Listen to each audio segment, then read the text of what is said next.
इस सदन के माध्यम से जौनपुर से जो हमारा मेडिकल कॉलेज है उसकी कुछ पिक्चर है वो आपको दिखाना चाहूंगी कि जहां पे काला पानी तैर रहा है। जो बिल्डिंग्स हैं वो बनने से पहले खंडहर हो चुकी हैं कि जो बार बार आप ये कहते हैं कि हमने मेडिकल कॉलेजेस बना दिए, जिला अस्पताल बना दिए, उन जिला अस्पतालों और मेडिकल कॉलेजेस की क्या स्थिति है। अध्यक्ष ji, it is really shame for the UP health minister and the department of health ministry. और आज सेंट्रल में तीसरे टेन्योर के बाद भी अगर मेडिकल कॉलेजेस की ये स्थिति है, definitely a shame for this सरकार। सिर्फ और सिर्फ आपसे 2 प्रश्न हैं और उसके उत्तर गोल गोल ना घुमा करके सीधी तरीके से बस बता दीजिए।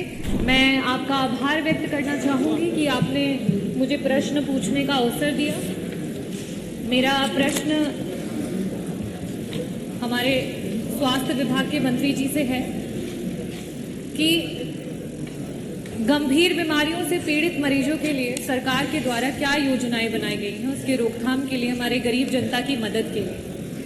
अध्यक्ष जी, बड़ा ही निराशापूर्ण जवाब आया है।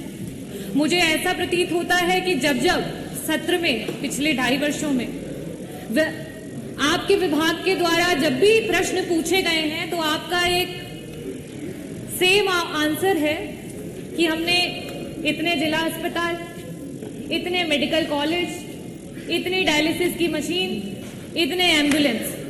अध्यक्ष जी, मेरा बड़ा ही स्पष्ट सा सवाल था और अगर आपने ये बताया है कि आपके इतने जिला अस्पताल, इतने मेडिकल कॉलेजेस हैं, तो मैं इस सदन के माध्यम से जौनपुर से जो हमारा मेडिकल कॉलेज है उसकी कुछ पिक्चर है वो आपको दिखाना चाहूंगी कि जहां पे काला पानी तैर रहा है। जो बिल्डिंग्स हैं वो बनने से पहले खंडहर हो चुकी हैं, ये स्थिति है। और आप इसे गिना करके जवाब देना चाहते हैं कि आप अपने विभाग में क्या कार्य कर रहे हैं। मैं ये टेबल कर दूंगी अध्यक्ष जी, ताकि ये मंत्री जी के पास जो असली पिक्चर्स है वो पहुंचे और उन्हें पता चले कि जो बार बार आप ये कहते हैं कि हमने मेडिकल कॉलेजेस बना दिए, जिला अस्पताल बना दिए, उन जिला अस्पतालों और मेडिकल कॉलेजेस की क्या स्थिति है। कुछ दिन पहले वहां के बच्चे धरना दे रहे थे जिन्हें हम देश का भविष्य और आगे मेडिकल कॉलेजेस में एज ए डॉक्टर देखने वाले हैं। आज उनके पास ना शुद्ध पेयजल है, ना बिजली है, ना पानी है। हम मरीजों को क्या ठीक करेंगे मंत्री जी? हमारे तो डॉक्टर बीमार हो रहे हैं, कभी डेंगू, कभी मलेरिया और कभी जॉन्डिस से। ये स्थिति है। अध्यक्ष ji, it is really shame for the UP health minister and the department of health ministry. और आज सेंट्रल में तीसरे टेन्योर के बाद भी अगर मेडिकल कॉलेजेस की ये स्थिति है, definitely a shame for this सरकार कि आप इस तरीके की स्थिति ला करके रखी है आपने। अध्यक्ष जी, जवाब में इन्हें ये देना चाहिए था कि गंभीर बीमारियों के लिए जो हमारे डॉक्टर्स होते हैं, चाहे वो पैलिएटिव मेडिसिन के डॉक्टर्स हो, चाहे आपके ऑन्को सर्जन्स हो, ऑन्कोलॉजिस्ट हो, गायनेकोलॉजिस्ट हो, न्यूरो एनेस्थीसिया डिपार्टमेंट के डॉक्टर्स हो, चाहे आपके कार्डियो सर्जन्स हो, सीटीवीएस के सर्जन्स हो, आपने कितने डॉक्टर्स को बढ़ा, कितने डॉक्टर्स को आपने बढ़ाया?